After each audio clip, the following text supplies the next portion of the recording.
तो last class में हम लोग कहाँ तक देख लिए थे? टेंजेंट के सारे फॉर्म्स देखे थे, है ना? अब उसके आगे कंटिन्यू कर रहे हैं। ठीक, तो एक चीज और पढ़ लेते हैं, उसके बाद क्वेश्चन बनाएंगे, और वो चीज है बच्चों नॉर्मल।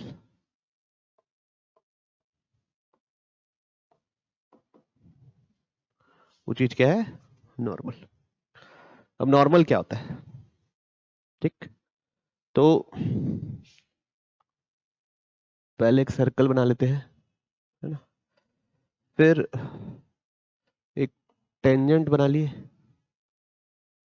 इसका एक सेंटर बोल दिए। ठीक, जहां पे टेंजेंट मीट करता है किसको? सर्कल को। इसको बुलाते हैं हम लोग पॉइंट ऑफ टेंजेंसी।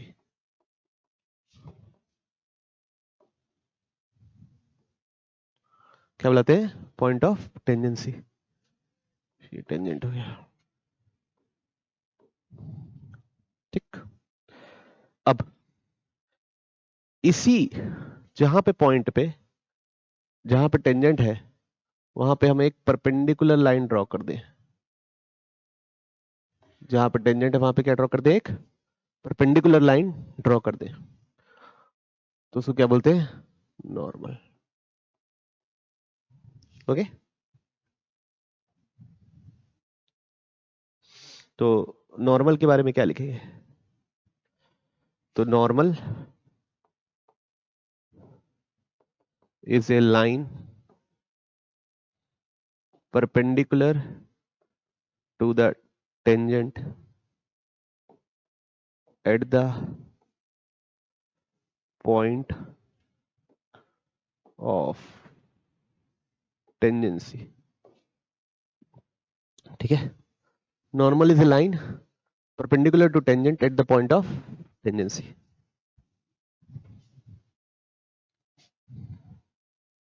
ठीक, तो ये टेंजेंट है, सेंटर और टेंजेंट का भी ये भी एंगल क्या होता है? 90 डिग्री। नॉर्मल भी 90 डिग्री बना रही है, मतलब ये लाइन ही क्या है? नॉर्मल है ना?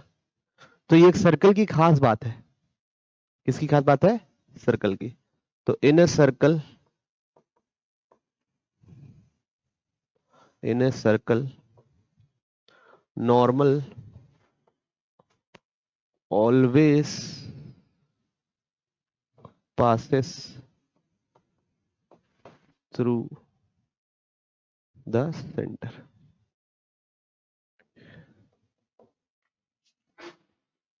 in a circle normal always passes through the center। तो नॉर्मल की इक्वेशन कैसे निकाली जाती है? अगर किसी पॉइंट पे दिया हुआ है ना, चल लिख लिया, दोनों प्रॉपर्टी इंपॉर्टेंट है। तो नॉर्मल की इक्वेशन कैसे निकाली जाती है? तो सबसे लिखेंगे पहले पॉइंट फॉर्म। पहला फॉर्म कौन सा है? Point form. जैसे एक सर्कल दिया रहेगा बच्चों हमको, उस पे इस पॉइंट पे मेरे को क्या लिखना है? इस पॉइंट पे मेरे को क्या लिखना है? नॉर्मल की इक्वेशन लिखनी है। पॉइंट हो गया x1 y1, और सर्कल हो गया, सर्कल कुछ भी बोल लो, x square plus Y square plus 2gx plus 2fy plus c equal to 0, है ना? तो कैसे निकालेंगे सर्कल? अब हमको क्या खास बात पता है? क्या खास बात पता है? कि सेंटर इसका क्या है? माइनस जी माइनस एफ। सेंटर इसका क्या है? माइनस जी माइनस एफ, और पॉइंट ये है। तो नॉर्मल कहां से पास करती है बच्चों? सेंटर से पास करेगी। नॉर्मल कहां से पास करेगी? सेंटर से। तो नॉर्मल का इक्वेशन लिख सकते हैं। कैसे लिखेंगे? दो पॉइंट पता है, तो y minus y one is equal to m into x minus x one. और स्लोप कैसे लिखोगे? Change in y upon change in x। तो कैसे लिखोगे? y1 minus of minus f upon x1 minus of minus g into x minus x one y minus y one. तो y1 plus f upon x1 plus g into x minus x1 y minus y1। ठीक, उम्मीद कर रहा हूं समझ में आया होगा। कोई दिक्कत? अब देखिए अगला अगला बात जो इंपॉर्टेंट है, तो ये था पॉइंट फॉर्म। दूसरा स्लोप फॉर्म। दूसरा क्या रहेगा? Slope form. लिख लिया इसको।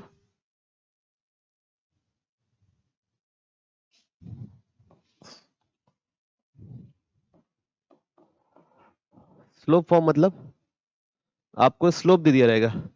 क्या दिया रहेगा? स्लोप गिवन रहेगा और आपको बताना रहेगा नॉर्मल क्या होगी। तो उसका भी इक्वेशन एकदम सिंपल है। स्लोप गिवन है तो पॉइंट पॉइंट तो एक पॉइंट तो हमको पहले से ही पता है, क्या? सेंटर, है ना? नॉर्मल का स्लोप दिया गया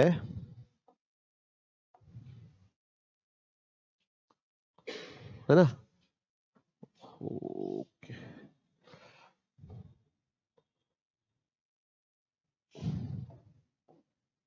तो ये नॉर्मल हो गई, इसका स्लोप मेंशन्ड है ना? जैसे m दे दिया, हमको ये पता है ये कहां से पास होता है? सेंटर से। डिपेंड अपॉन सर्कल क्या दिया हुआ उसका सेंटर, तो वहां से कुछ लिख देंगे। क्या लिख देंगे? y minus of minus f is equal to m into x minus of minus g. तो y plus f is equal to m into x plus g. ठीक, बस समझ में आई? कोई दिक्कत नहीं? ठीक है, तो ये हो गया क्या? Slope form. अब बाकी जगह, जैसे ये तो हो गया सर्कल, है ना? ये था सर्कल के बारे में। बाकी जगह हम कैसे करेंगे? अगर कोई और कोनिक कर्व रहता है तो हम जिस पॉइंट पे, अगर मान लो एक कोनिक कर्व है, एक जनरल बातचीत कर रहा हूं, ये ऐसा कोनिक कर्व है, इसके पॉइंट, इस पॉइंट x1 y1 पे मेरे को नॉर्मल की इक्वेशन लिखनी है ना? तो मैं क्या करता हूं, सबसे पहले t इक्वल टू 0 करके टेंजेंट की इक्वेशन निकालता हूं। क्या निकालता हूं?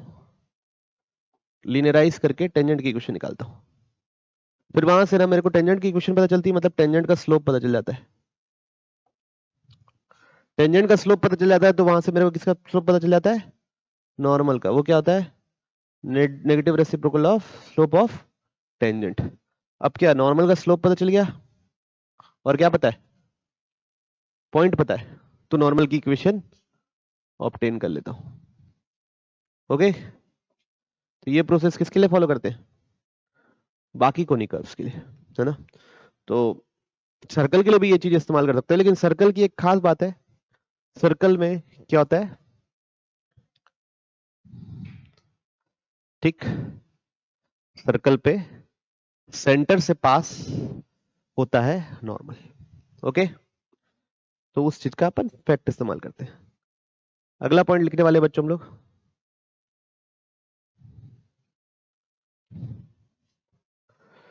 To find the point of tangency in circle. Circle पे टेंजेंट का इक्वेशन दे दिया है, सर्कल का इक्वेशन दे दिया है, आपको पूछा टेंजेंट कहां पे बन रही है ये पता करो, है ना? क्या बोला है? एक सर्कल बना लिया अपन, ठीक, एक टेंजेंट बना लिए, हमको इस लाइन की इक्वेशन दी गई है टेंजेंट की, है ना? हमको सर्कल की इक्वेशन दी गई है, सर्कल की इक्वेशन मान लेते हैं X square plus Y square plus 2gx plus 2fy plus C equal to 0। हमको लाइन की इक्वेशन दी गई है, लाइन की इक्वेशन ये मान लो भाई, y is equal to m t x plus c, है ना? टेंजेंट के स्लोप को एम टी एक्स बोल दिया, और हमको पता लगाना है कि ये किस पॉइंट पे टेंजेंट है, ये पॉइंट पता लगाना है। तो बच्चों एक तरीका तो यही होता है, सामने सामने क्या, सर्कल और लाइन को सॉल्व कर लो और निकाल लो पॉइंट ऑफ इंटरसेक्शन, है ना? तो ये क्वाड्रेटिक बनेगा, थोड़ा सा कभी लेंथी हो सकता है। एक तरीका ये हो सकता है कि सर्कल टेंजेंट पता है, मतलब टेंजेंट का स्लोप पता है, ठीक है। तो नॉर्मल क्या होगी, इससे परपेंडिकुलर होने वाली है, तो मेरे को नॉर्मल का भी स्लोप पता है। क्या पता है, इसका स्लोप क्या होगा, सॉरी, इसका स्लोप क्या होगा नॉर्मल का, नेगेटिव रेसिप्रोकल ऑफ टेंजेंट, ठीक। और सर्कल का सेंटर भी पता है, तो मेरे को किसकी इक्वेशन पता चल जाएगी, नॉर्मल की इक्वेशन पता चल जाएगी। फिर हम क्या करेंगे, टेंजेंट और नॉर्मल को सॉल्व कर लेंगे। अच्छा, मैं ये लॉजिक क्यों बता रहा हूं, क्योंकि ऐसा लॉजिक हम लोग बार बार इस्तेमाल करेंगे, इसलिए, है ना। तो कैसे पता करेंगे टेंजेंसी, पॉइंट ऑफ टेंजेंसी कैसे पता करेंगे, पहला स्टेप क्या आएगा, find the slope of normal. वो क्या होगा, जो भी टेंजेंट गिवन रहेगा उसका negative reciprocal, slope of normal is equal to -1 upon slope of tangent. Step 2 क्या रहेगा, equation of normal, equation of normal, वो कैसे, सेंटर आपका हो जाएगा क्या, पॉइंट, और mn क्या हो जाएगा, स्लोप। तो ये दोनों चीज पता है, ये दोनों का इस्तेमाल करके हम क्या निकाल लेंगे, इक्वेशन। स्टेप 3 क्या रहेगा बच्चों, सॉल्व इक्वेशन ऑफ क्या बच्चों, tangent and normal to get क्या, to get point of tangency, to get point of tangency. ये पूरा प्रोसेस रहेगा, ओके। और ये प्रोसेस हम फर्दर आने वाले कोनिक्स में भी इस्तेमाल कर सकते हैं, कोई इश्यू, ठीक है। अब एक चीज, जैसे हम लोग टेंडेंसी कंडीशन पढ़े, अब क्या पढ़ेंगे, नॉर्मलसी कंडीशन। क्या पढ़ेंगे बच्चों, नॉर्मलसी कंडीशन,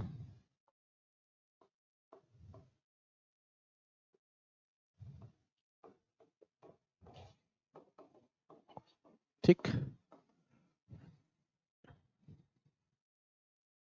है ना। तो नॉर्मलसी कंडीशन क्या है, नॉर्मलसी कंडीशन ये बोलती है बच्चों, मैं एक सर्कल ले लिया, एक कोई गिवन लाइन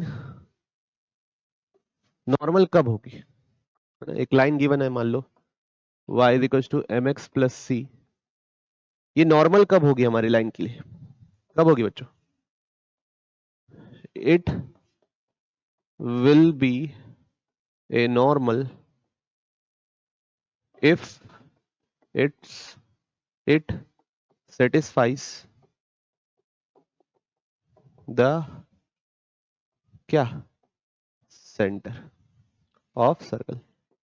तो सर्कल के लिए नॉर्मल सी कंडीशन एकदम सिंपल है, अगर सेंटर गिवन लाइन को सेटिस्फाई कर रहा है तो वो क्या हो जाएगा, लाइन नॉर्मल हो जाएगी, अगर नहीं सेटिस्फाई कर रहा है तो लाइन नॉर्मल नहीं, ठीक।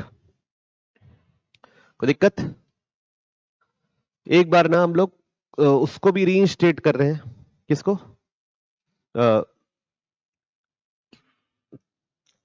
टेंजेंसी कंडीशन को, ठीक है। एक बार किसको लिख रहे हैं वापस, टेंजेंसी कंडीशन, यही नॉर्मल सी कंडीशन आ गया तो टेंजेंसी कंडीशन भी लिख लेते हैं।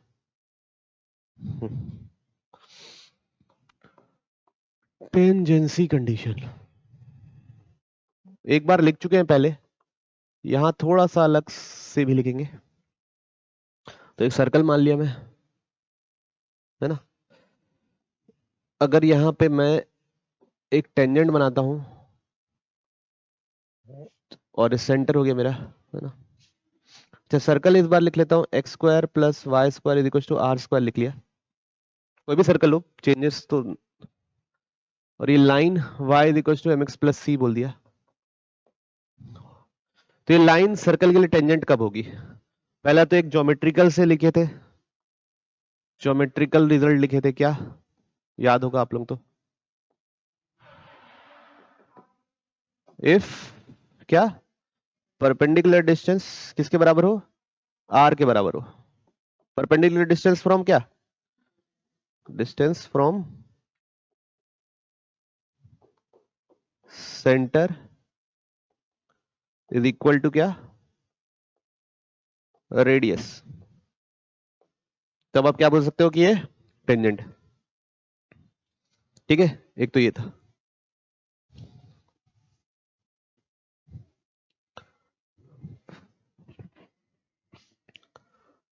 दूसरा, दूसरा बच्चों, इस लाइन का, इस सर्कल का, किस सर्कल का,